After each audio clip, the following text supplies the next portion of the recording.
Bonjour à tous, bienvenue sur la chaîne CryptoForce. Donc j'espère que vous allez bien les amis, que vous passez un bon week-end. Et donc aujourd'hui, alors c'est un peu particulier, on va voir comme demandé notamment par certaines personnes là dans les commentaires, notamment Lip, que je remercie au passage pour le soutien. Donc depuis le début, c'est vraiment ça fait chaud au cœur, hein, d'avoir autant de soutien de votre part, ça pousse à continuer forcément et ça aide même pour moi.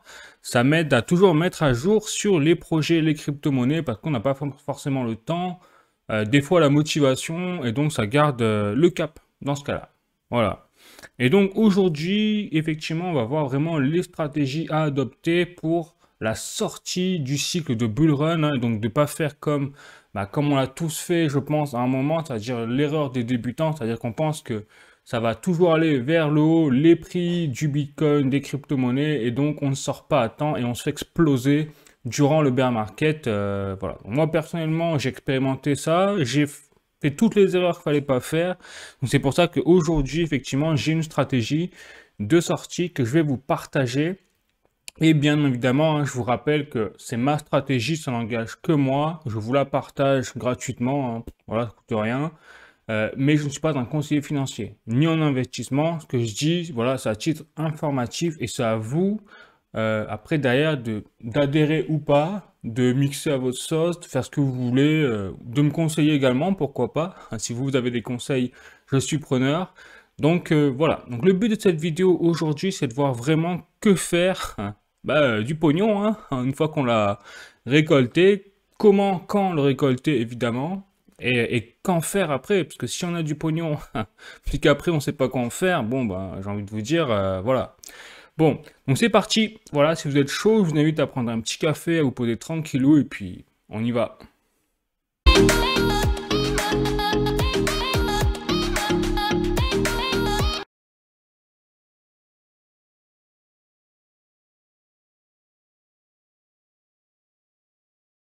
Donc déjà, je vais commencer par une chose, mes amis, c'est que c'est la situation dans laquelle on est au niveau du bull run. C'est-à-dire que si on se réfère au cycle passé historique du Bitcoin, aujourd'hui, nous sommes effectivement plutôt dans cette zone. Regardez, là, j'ai un tweet de Crypto Tigers qui date du 17 juin 2024 et qui résume, je pense, très bien la chose par rapport au cycle passé que nous avons déjà connu. Nous sommes ici, nous sommes en bear trap. C'est-à-dire qu'on a vraiment un sentiment que le marché des crypto-monnaies c'est fini, le bull run c'est fini, donc on laisse tomber, tout le monde s'en va, etc. Et c'est à ce moment-là que ça repart à la hausse jusqu'à atteindre les pics que nous avons connus, notamment hein, d'euphorie en 2021. Donc ça rappelle vraiment le même schéma. Alors après, c'est vrai qu'on a eu vraiment une poussée des prix extrême quand même du Bitcoin qui a dépassé son ATH. Ça, c'est une première, notamment en pré-halving. Normalement, le Bitcoin est censé stabiliser jusqu'au halving et commencer à prendre de l'ampleur, à pousser au niveau des prix après le halving. Là, aujourd'hui, la donne a changé et on peut se demander si c'est pas à cause des ETF, notamment qui ont été mis en place par BlackRock en début d'année. Voilà. Mais si on se réfère toujours au cycle passé, voilà où nous en sommes aujourd'hui, c'est-à-dire le bear trap. Donc après, je vais vous montrer maintenant un petit peu la stratégie que moi j'ai décidé de mettre en place et je vais pour ça me baser sur une des crypto-monnaies que j'ai en portefeuille, hein, je vous le dis en toute transparence, où j'ai investi dessus. De toute façon, vous le savez, hein, je fais des actualités sur le VeChain, d'autres crypto-monnaies en lien avec ce que j'ai dans mon portefeuille, puis je serai gonflé de vous présenter des projets sur lesquels je n'ai pas investi ou misé ou je n'y crois pas du tout. Enfin, ce serait un peu dommage. Mais donc, c'est pour ça que là, je vais baser ma stratégie de sortie par rapport au VeChain. Donc, notamment, on voit que là j'ai la courbe depuis le début hein, sur le VeChain. Aujourd'hui, nous sommes à 0,024 euros. Et donc, moi, ma stratégie, c'est de retirer 20% déjà de mon capital en VeChain à partir de 0,1 euro, c'est-à-dire 10 centimes. Pourquoi? Simplement parce que ça représentera à peu près 50% des prix par rapport à son ATH. Donc je me dis que raisonnablement, dans un cycle bull run qui va continuer, 10 centimes, c'est déjà atteignable, puisque nous sommes arrivés à un pic en 2021 à 0,2. Donc je me dis à 50% de l'ATH du VeChain, je retire automatiquement 20% de mon bag en VeChain, comme ça en fait je récupère même plus que ma mise de départ. Et donc déjà mentalement on est dans une autre configuration. Donc voilà, 20% pour récupérer ma mise de départ à ce moment-là. Et ensuite, derrière, j'ai effectivement mes propres objectifs, c'est-à-dire que après ce sera 0,8, enfin 0,5 d'abord, je retire 10% de mon bac de VChain, 0,8 je retire 10%, 1 euro, le cap symbolique, là je retire 30% et ainsi de suite. Voilà, comme ça, c'est parce que l'erreur de débutant que j'avais fait au précédent cycle, hein, en toute transparence, c'est que je me suis fixé un cap à 1 euro. Dès le départ, je me suis dit, je retire tout à 1 euro. Sauf que, vous voyez, VeChain n'a jamais atteint 1 euro en 2021. Il a plafonné à 21 centimes d'euros. Donc, c'est pour éviter ce genre d'erreur et ensuite, eh bien, connaître pendant 2 ans la longue agonie de descente des prix, notamment, mais sur toutes les crypto-monnaies, c'est comme ça. Pour éviter cette longue agonie, voilà, moi aujourd'hui, j'ai décidé d'adopter cette stratégie. Après, est-ce que vous devez faire pareil? Je vous dis non. C'est vous qui devez faire votre propre stratégie. Là, je vous explique vraiment, moi, ce que j'ai décidé de faire.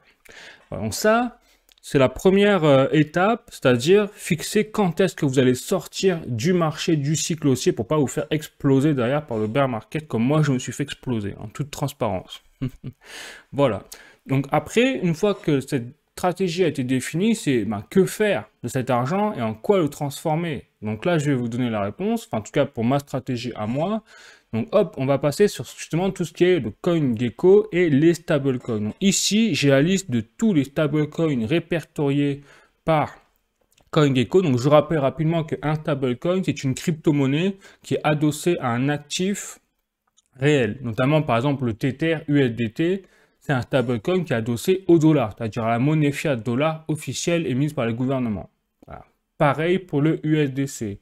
Ensuite, vous n'avez pas seulement des crypto-monnaies, des stablecoins adossés à des monnaies fiat. Vous avez également, c'est là que ça devient intéressant, et c'est là où moi je vais vous indiquer que c'est ma stratégie de sortie, c'est les stablecoins associés aux métaux précieux. Donc notamment Tether Gold, le XAUT, pourquoi pas, mais également le Pax Gold PAXG. Pourquoi j'ai décidé de rien mettre, même pas 1 centime, dans le Tether USDT ou dans les crypto-monnaies adossées à des monnaies fiat, même ça peut être le rouble, le yuan, n'importe, parce qu'aujourd'hui, nous avons une véritable crise mondiale, et on ne s'en rend même pas compte, hein, sur les monnaies fiat. C'est-à-dire que les monnaies fiat, que ce soit le dollar, l'euro, le yen japonais, même le yuan, le rouble, toutes ces valeurs gouvernementales perdent de la valeur au fur et à mesure du temps, et ont même, si je prends le cas du dollar, perdu 95% de leur valeur en 40 ans. Voilà. Donc ça veut dire quoi? Ça veut dire qu'au fur et à mesure du temps, en fait, nos valeurs monnaie fiat sont du papier, hein, des billets ou des pièces de monnaie, ne valent plus rien. Et ça va s'accélérer. Donc là, aujourd'hui, pour l'instant, nous connaissons l'inflation. C'est en partie lié justement à ce phénomène de dévaluation des monnaies fiat, mais à l'avenir, ce sera encore pire. Ce sera ce qu'on appelle de l'hyperinflation. C'est exactement ce que connaissent certains pays comme l'Argentine, le Venezuela, le Liban, qui ont vu en fait leur monnaie tellement dévaluée qu'aujourd'hui les enfants jouent avec leurs billets de monnaie officielle, hein, de gouvernement, dans la rue, ou que vous trouvez dans les caniveaux, vous trouvez des liasses de billets parce que ça ne vaut plus rien. Voilà. Et ça, c'est quelque chose, moi personnellement, je dis bien personnellement, je peux me tromper, hein, mais quand on voit la situation géopolitique, même en Europe, la situation de l'euro, on sommes peut-être à l'aube d'une troisième guerre mondiale, on le voit arriver avec tous ces fadas là, qui poussent pour la troisième guerre mondiale, eh bien, on n'est pas à l'abri d'un choc justement sur l'euro, le dollar, toutes les monnaies fiat encore plus. Et donc c'est pour ça que là vient justement, pour moi le rôle c'est vraiment sympa, hein, parce qu'on a le Tether Gold, Pax Gold, mais il y a également d'autres crypto-monnaies, d'autres stablecoins associés aux métaux précieux, notamment sur l'argent, le platine, palladium, etc. Et ça c'est quelque chose où personnellement j'y crois, pour la simple et bonne raison, hop, alors déjà je vais vous montrer quelques articles, c'est vrai que j'ai un peu bypassé là, les articles. Donc déjà, là j'ai un article de Cointelegraph France. Qu'est-ce qu'un token adossé à l'or et comment fonctionne-t-il? Donc il faut savoir qu'un stablecoin adossé à l'or, effectivement, c'est un stablecoin qui est indexé sur le cours de l'or. Donc si l'or monte, ben, votre valeur de crypto-monnaie en stablecoin en or montera également, suivra le cours, et inversement, ça baisse. Donc, bon, un stablecoin, il faut vraiment miser... Si vous voulez, quand vous mettez votre argent sur ce stablecoin-là, il faut vraiment croire dans l'actif qui est corrélé au stablecoin. Sinon, ça ne marchera pas. Voilà. Ensuite, il faut savoir que là où c'est très important de voir, et que là on ne peut pas vérifier totalement, par exemple pour le Tether Gold, il y a déjà une polémique. Il y a déjà une polémique sur le Tether USDT, c'est que ce stablecoin, ben, on n'est pas sûr que l'entreprise Tether ait bien les réserves en dollars adossées à vraiment leurs investissements et le nombre de stablecoins Tether USDT mis en place. Voilà. Donc là aussi, cette polémique est valable également pour Tether Gold. Est-ce qu'on est sûr qu'il y a vraiment des audits indépendants qui ont été mis en place qui sont capables de vérifier que Tether possède bien des réserves d'or réelles, donc d'actifs, qui permettent derrière d'avoir le même nombre de stablecoins en or. Ensuite, je vais vous montrer notre article. Donc là, c'est le pack Gold. Donc c'est un article de CoinHouse qui présente justement le pack Gold. Même principe que le Tether Gold.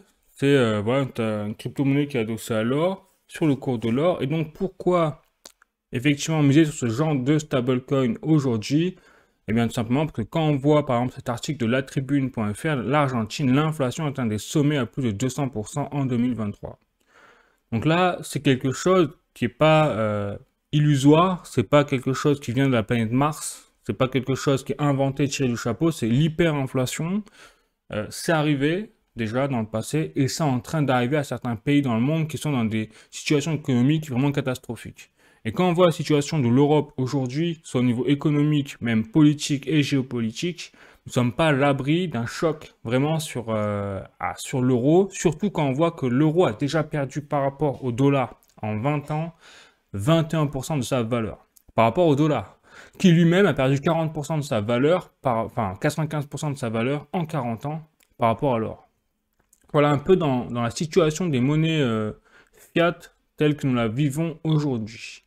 Maintenant, hop, je vais vous montrer voilà, la courbe de l'or. Donc là, vous dites, allez, je mise, moi, en tant que tel, je me dis, quand je vois cette courbe, bon, je veux transférer mes gains et qu'en plus, je veux lutter contre l'inflation, c'est-à-dire augmenter mon pouvoir d'achat et veiller à ce que je ne me fasse pas défoncer. Par exemple, si je mets mon stablecoin sur le Tether USDT, bah, je vais me faire défoncer par la dévaluation du dollar. Et donc, je vais subir l'inflation malgré tout. C'est dommage quand même. Alors que j'ai misé sur les crypto-monnaies justement pour en fait, m'enrichir quelque part.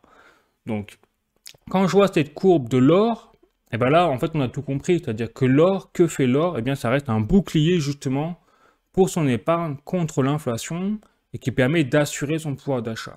Et on le voit très bien, par exemple, rien que depuis 2022, vous voyez, l'or a littéralement explosé. Il est passé de 57 000 euros, depuis 2022, à 70 000 euros le kilogramme, 24 carats. Donc ça veut dire qu'effectivement, on comprend tout le sens aujourd'hui de l'or qui est la valeur refuge par excellence et qui le restera sûrement toujours et encore plus. Et pourquoi je dis ça? Tout simplement parce que là, je vais vous montrer, hop, le rapport de InGold We Trust du 17 mai 2024 qui a été établi par de nombreuses institutions. Regardez, voilà, toutes les institutions qui ont participé à ce rapport. C'est un rapport de 422 pages, donc vraiment un bel ouvrage, il faut vraiment décortiquer. Et là, je vais vous montrer quelques passages très intéressants. Alors, j'en avais déjà montré quelques-uns durant mes vidéos par-ci par-là, sur les actualités crypto, mais là, on va vraiment faire le point pour comprendre pourquoi l'or, c'est l'avenir en termes de valeur refuge et de monnaie refuge par excellence.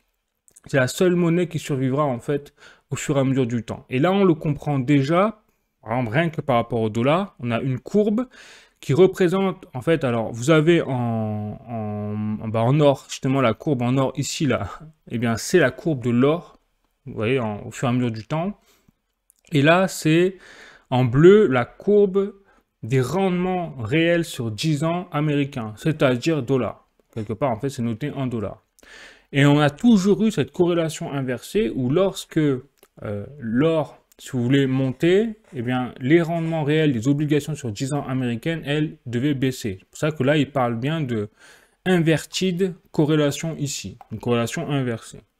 Mais là, depuis 2022, comme par hasard, depuis la guerre Russie-Ukraine, tout le bazar qu'il y a eu avec, eh bien, cette corrélation est cassée, et ça, c'est une première depuis très très longtemps.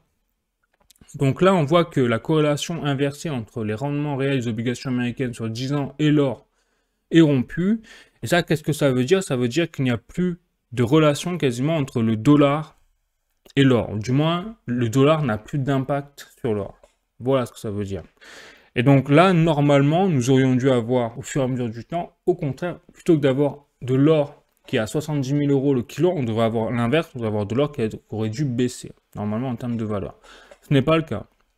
Donc là, déjà, ça veut dire quelque chose. Ensuite, je continue, je vais vous montrer d'autres petits passages. Pourquoi également, on pose la question, comment ça se fait qu'on a aussi cette décorrélation totale entre l'or et le dollar? C'est parce que la demande est en train d'exploser en or. Et pas de n'importe quels institutionnels, mais par les banques centrales.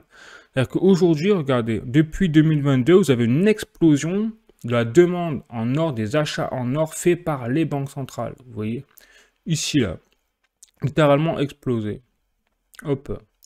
Je continue avec d'autres éléments. Donc là, on a aussi au niveau géopolitique une analyse faite au niveau des BRICS, et notamment avec le GDP, vous voyez le Share of Global GDP, c'est-à-dire la richesse quelque part économique des puissances, des blocs. Donc vous avez voilà, en or quelque part, en jaune, la courbe GDP des BRICS, et en bleu, la courbe du G7. Et regardez, bon bah, pas sorcier, hein, le BRICS, en 2021 déjà, a dépassé, en termes de richesse quelque part, le G7. Donc le G7 n'est plus du tout le pôle dominant en termes de niveau économique sur Terre. Loin de là. Ça y est. Et ça, c'est quelque chose qui va, qui va s'accentuer dans le temps, hein, comme le prévoit le rapport. Hop. Ensuite, là, j'aurai d'autres... je vais vous montrer, voilà. Là aussi, très parlant. Là, c'est un graphique qui montre tout simplement la détention d'or par les banques centrales étrangères et également la détention de dollars. Regardez, entre 1970 et on va dire 1995, les banques centrales avaient plus d'or que de dollars. C'est-à-dire de réserves, enfin de dette américaine, entre guillemets. À partir de 1995, cette corrélation a été inversée, c'est-à-dire que les banques centrales sont mises à acheter en masse de la dette américaine, du dollar, autrement dit, parce que c'était le dollar qui était vraiment la valeur refuge par excellence, même devant l'or. C'est pour ça que les banques centrales ont également vendu en fait quelque part de l'or pour acheter du dollar. Voilà. Mais depuis 2015, on voit que cette relation est inversée de nouveau et que les banques centrales sont en train de vendre en masse du dollar pour acheter en masse de l'or. Voilà pourquoi quand on voit l'ensemble, quand on fait un peu le dézoom, et là j'ai pris que, j'en suis à 11 pages, hein, mais vous avez 422 pages comme ça qui expliquent que l'or va exploser le dollar, entre guillemets, au fur et à mesure du temps. Donc on est dans une situation où effectivement, pour moi, l'or va redevenir quelque part la première monnaie universelle par excellence qui permettra de protéger en fait les économies mondiales, donc des gouvernements, des investisseurs, mais également des particuliers si vous avez investi dans l'or et qui permettra de s'en sortir. Donc, ce sera le bazar. Parce que quand on va avoir les monnaies fiat, l'euro, le dollar qui vont s'effondrer, ben, ça va être très compliqué pour... c'est mon avis, hein, pour acheter une baguette de pain avec une brouette d'euros, quoi. Bon. Donc voilà la raison qui fait que moi, personnellement, je ne mettrai pas de mes stablecoins en Tether, ni en stablecoin adossé à l'euro, ou même au yuan, ou tout ce que vous voulez. Je mettrai tous mes gains, mes profits sur les stablecoins liés à l'or, mais également à l'argent. Et là, pourquoi l'argent? Alors l'argent, j'ai un petit tweet de Or Vintage, spécialisé, une entreprise spécialisée, vous savez, dans tout ce qui est or et argent. Et donc, simplement parce que l'argent, aujourd'hui, est en train d'exploser en termes de demande, et pas n'importe comment, par n'importe qui, etc. C'est vraiment un secteur qui est, métaux précieux, qui est très utilisé dans l'industrie, notamment, vous voyez, donc les panneaux solaires, l'électronique, mais également tout ce qui est l'intelligence artificielle. Forcément, l'intelligence artificielle est en train de booster l'industrie de l'électronique, et l'électronique est associée forcément avec des composants qui sont en argent à l'intérieur. Voilà, donc aujourd'hui, on voit que 51% de la demande en argent provient du secteur industriel et notamment des composants électroniques. Très important. Et donc là, nous sommes aujourd'hui dans un contexte où, sur un an, vous voyez, c'est écrit là, la demande en argent a bondi de 11%, tout secteur confondu, avec en fer de lance le secteur industriel. En parallèle, bien sûr, je ne pouvais pas ne pas en parler, on a l'entreprise Nvidia, qui est en train de faire tout péter là au niveau, clairement, au niveau de la bourse, et qui justement avait 209% sur un an de performance. Pour moi, je vous expliquer comment et pourquoi c'est une bulle, hein. Attention, si vous entendez parler de Nvidia, que vous voulez vous y mettre, vraiment, je vous invite à faire très attention, parce que pour moi, là, nous sommes dans une bulle, on a tous les signaux vraiment de la bulle spéculative, quand ça va retomber, ça va faire très mal. Bref. Voilà, donc tout ça fait que on a un vrai boost sur l'argent, le composant, le métal précieux. Et tout ça fait que c'est, si vous voulez, inévitable que le prix de l'argent en fait suive finalement par rapport au marché actuel. Il faut savoir que sur plusieurs milliers d'années, l'argent n'a jamais été aussi bas par rapport au cours actuel. Il faut savoir qu'aujourd'hui, nous sommes à peu près à 30 $ l'once d'argent. Il y a 500 ans, l'once d'argent valait 888 $. Voilà. Donc pour vous dire comme quoi dans le passé, l'argent a eu des ATH, des sommets historiques qui ont vraiment rêvé par rapport au cours actuel. Et aujourd'hui, quand on voit le contexte économique, géopolitique et tout, on ne serait pas étonné qu'on ait vraiment une explosion de l'argent dans les années à venir. Et quoi qu'il en soit, même si ce n'est pas le cas, l'argent reste une valeur refuge par excellence, puisque il est adossé quelque part, c'est la médaille d'argent, hein, voilà, par rapport à l'or, forcément. Bon, je vous apprends rien, hein, vraiment, je fais juste un constat là par rapport à la situation actuelle. Donc ça, c'est voilà pourquoi je mettrai également je miserai mes stablecoins également sur l'argent et les métaux précieux également, peut-être pourquoi pas un peu le platine, un peu le palladium, ce genre de choses, pour varier, si vous voulez, par rapport à l'or, quoi. Bon, donc ça, je pense que j'espère c'est plutôt clair pourquoi je vais miser sur ces stablecoins là. Et maintenant, faut savoir quelle est la répartition, c'est-à-dire, ok, mais est-ce que je vais tout laisser en stablecoin or et argent? Ben non, parce que après, qu'est-ce que je vais en faire? Et puis s'il y a un crash, une cyberattaque où il n'y a plus de numérique, bah, en gros, j'aurais perdu j'aurais beau avoir des stablecoins et à l'or et à l'argent, ben ce sera pas, voilà, je perdrai tout. C'est pour ça que là, je vais arriver dans un stade où je vais vous expliquer aussi pourquoi je vais investir dans d'autres choses. C'est-à-dire que je vais faire une transition, c'est-à-dire que je vais tout mettre en stablecoin, métaux précieux, et après, je vais convertir une partie de ces stablecoins en d'autres actifs.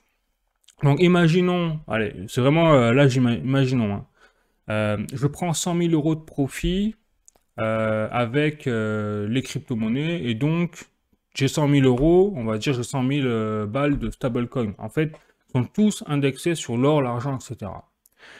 Moi, mon objectif derrière, c'est de répartir, c'est de mieux diversifier. Et donc, je vais vous présenter un peu ce que je vais faire. Hop, voilà, déjà, j'ai un article de journalducoin.com avec Rain. Épargne et crypto-monnaie, Rain à la croisée des investissements. Donc, je ne vous dis pas encore une fois, je rappelle, je ne suis pas un conseiller financier, je ne vous appelle pas à utiliser cette plateforme. Jamais de la vie, je vous dis juste ce que je vais faire moi et pourquoi je vais le faire. Rain, c'est une plateforme française qui permet quelque part, comme un système bancaire, mais d'avoir de meilleurs rendements sur ce que vous placez. Vous avez des rendements entre 5 et 20% sur la formule, je ne vais pas rentrer dans le détail, mais le principe c'est que vous mettez 10 000 €, eh bien vous avez entre 5 et 20% de rendement sur l'année sur ces 10 000 €. Donc moi j'ai prévu effectivement de mettre, par exemple 10 000 €, si je fais 100 000 €, je mets 10 000 €, 10% là-dessus, et j'aurai des rendements peut-être avec un peu de chance de 10%, c'est-à-dire 1 000 € par an. Pareil, donc ça c'est la première chose, et la deuxième chose c'est aussi par exemple de miser sur A-Note Music, c'est-à-dire je vais diversifier encore plus, et je vais investir dans les royalties sur la musique, c'est-à-dire que sur les 100 000, vous avez compris, j'ai mis 10 000 sur Rain pour faire fructifier, pour faire des rendements de 10%, on va dire, en moyenne. Et là, je vais mettre sur A-Note Music où je vais acheter en fait des actions liées à des artistes. Et derrière, j'aurai des récompenses en royalties, c'est-à-dire, pareil, entre 5 et 10% généralement sur l'année. Donc là, si je mets 10 000 €, vous voyez bien que je peux me faire à peu près entre 1 000 et 2 000 € par an de rendement en gros, ça me paye l'assurance, prise en charge, tout compris, ainsi de suite. Entre guillemets, hein, avec 100 euros par mois quelque part, au final. Quand vous enlevez les taxes, les impôts et tout, il resterait en fait sur cet investissement-là 100 euros par mois, vraiment dans la poche, sur quelque part des dividendes. Mais vous avez compris que là, c'est un système où je suis hors système boursier traditionnel.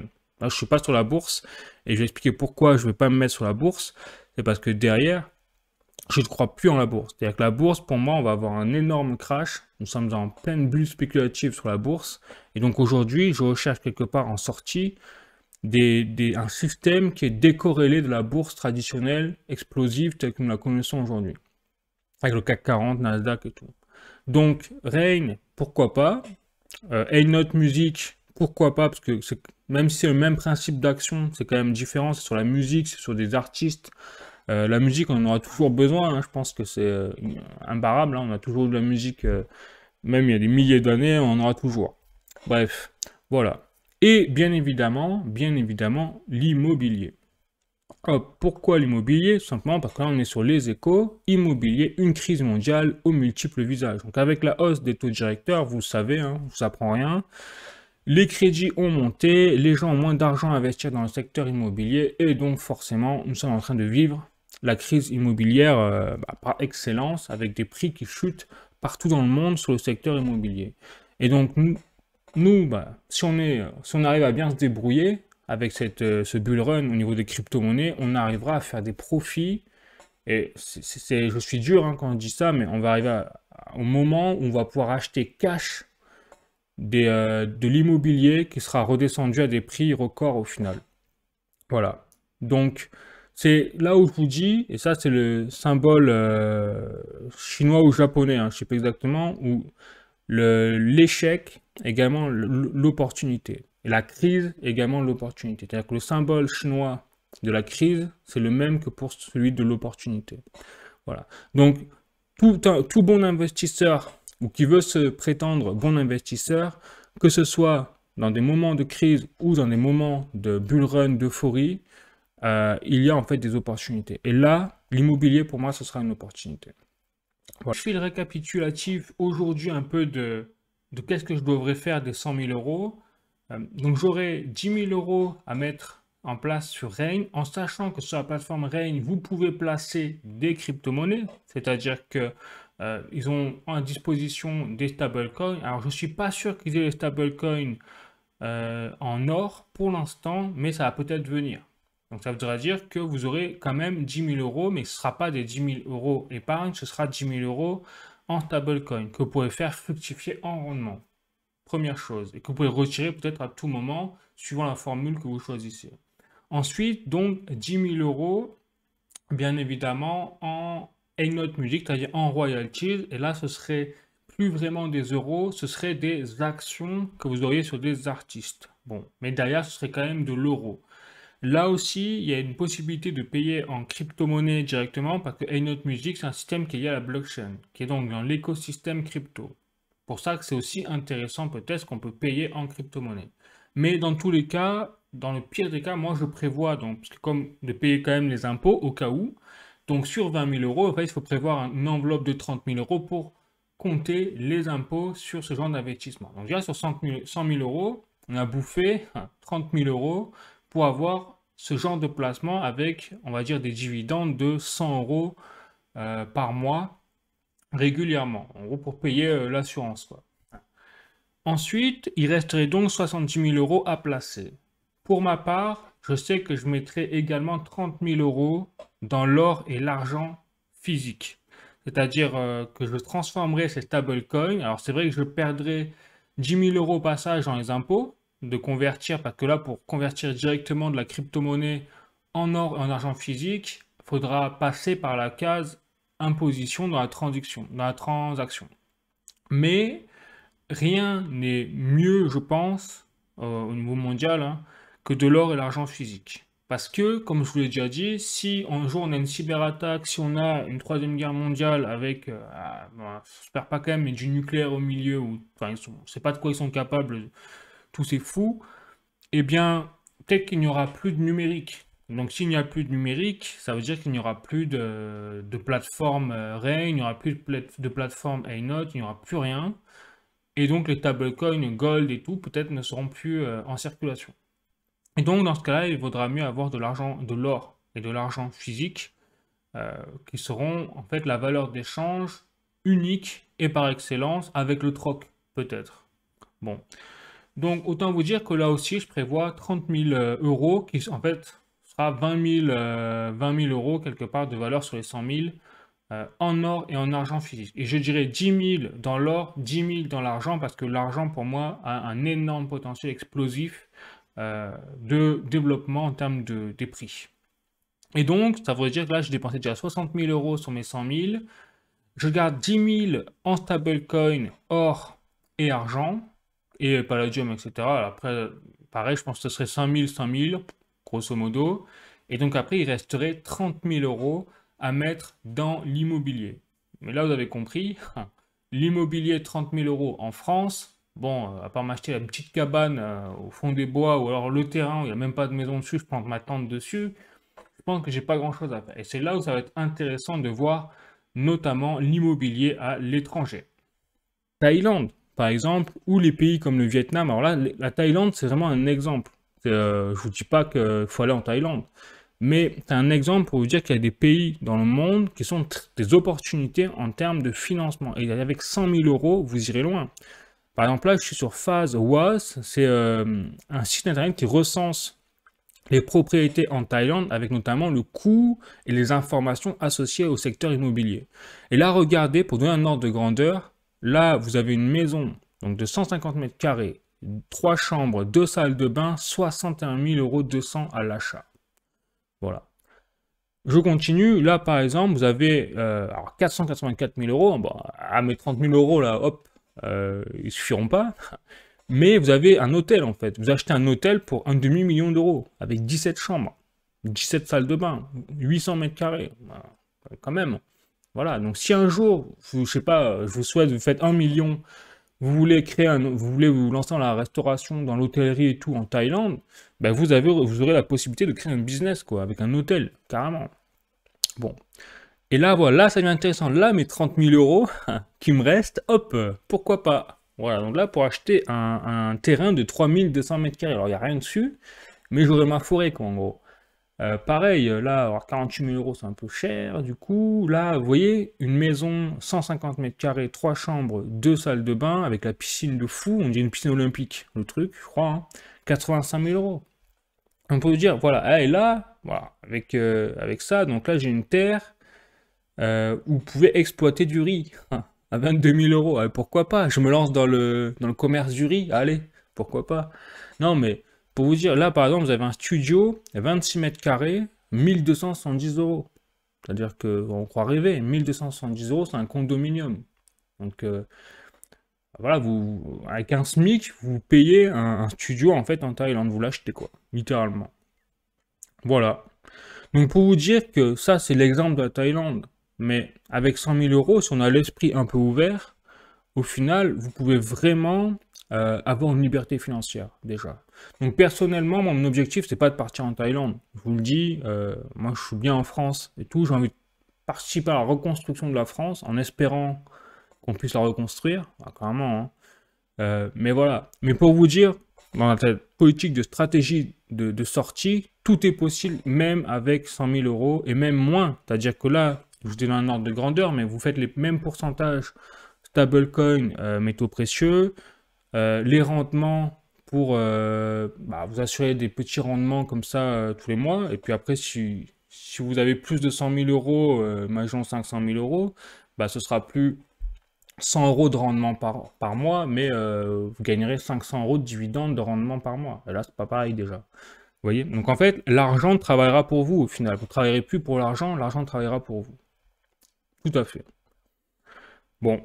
Donc après, je dis pas que cette stratégie est la meilleure, hein. Je pense qu'il y a des personnes qui ont des meilleures stratégies que moi. En tout cas, moi, ce sera ma stratégie, grosso modo, que je vous présente, que je trouve vraiment sympa. C'est de diversifier, hein, comme ça, dans divers secteurs, quel que soit au final le montant que vous gagnez en profit. sur ce marché des crypto-monnaies en bull run pour 2024-2025. Mais c'est là où on voit que c'est très important par contre de vraiment avoir une stratégie sur vos prises de profit. Parce que même si vous gagnez 10 000 euros, et vous avez l'impression que c'est pas beaucoup, bah en fait si, c'est énorme. Parce que vous voyez, avec 1270 euros en Thaïlande, vous achetez quand même quelque chose. Vous avez la possibilité avec 10 000 euros d'investir dans l'immobilier, en fait, quelque part sur Terre. Voilà. Bon, bah écoutez, n'hésitez pas à me dire hein, que vous en pensez de tout ça. Écoutez, c'est vrai que je sais pas du tout si c'est vraiment la stratégie idéale, évidemment, hein, parce que je pense que tout le monde a sa propre stratégie. C'est à adapter selon votre profil, selon ce que vous pensez. N'hésitez pas à me dire en commentaire aussi ce que vous en pensez, à mettre un like et à vous abonner à la chaîne, effectivement, pour soutenir, ça fait toujours super plaisir. Et puis sinon, bah, écoutez, prenez soin de vous.